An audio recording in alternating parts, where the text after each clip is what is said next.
Welcome to the Navy Medicine and Readiness Training Command Yokosuka's Mental Health Minute, brought to you by the Directorate of Mental Health. These short lessons are designed to help everyone cope with the stress of the COVID-19 pandemic. I'm Lieutenant Conley, and today's episode will focus on learning effective problem-solving strategies to improve your ability to manage stress. According to research, continuous stress, if left unchecked, can have significant effects on several parts of the body and the brain. Learning strategies to improve your ability to solve problems can decrease the negative impact stress has on your life.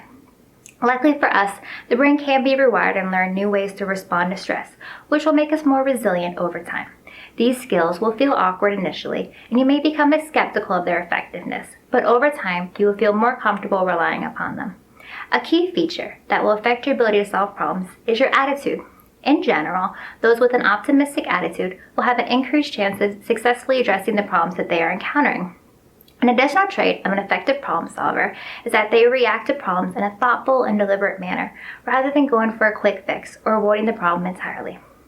When faced with multiple stressful problems, it is a common reaction to feel overwhelmed.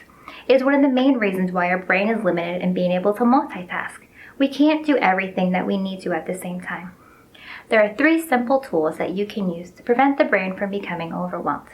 First is to externalize. This is a technique that involves finding another place to store the information that you are keeping in your head. This can be done through writing, drawing, or talking. This will allow you to concentrate on the problem at hand instead of focusing on the specific details of the problem. It can lead to a better understanding of the problem and developing more creative solutions. An everyday example is using a planner to keep track of your work and family obligations. The next step is to simplify. This step involves breaking down a problem into smaller steps to make it more manageable. It can be done by taking a large complex problem and breaking into smaller, more manageable steps. For example, if you are working on completing a PQS, you could focus on one specific section at a time before moving on to the next. Or you can take a vague problem and use clear and specific language to define it.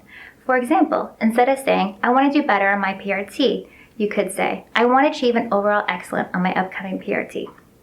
A way to ensure that you are using clear and specific language is to write down a particular problem that you are experiencing and ask yourself afterwards, if a friend read this description, would they understand it? The third step, which for some is the most challenging, is to use visualization.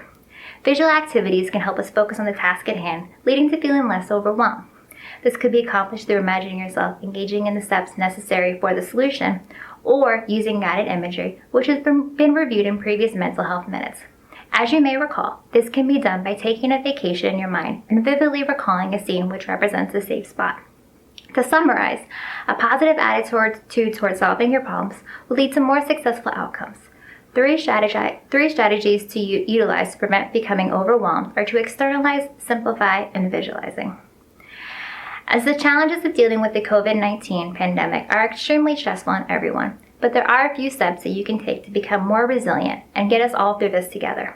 As always, if you feel like you need additional help, you can contact Chaplain Services, Fleet and Family Service Center, the Mental Health Department, or online resources like Military OneSource. Thank you and have a great day.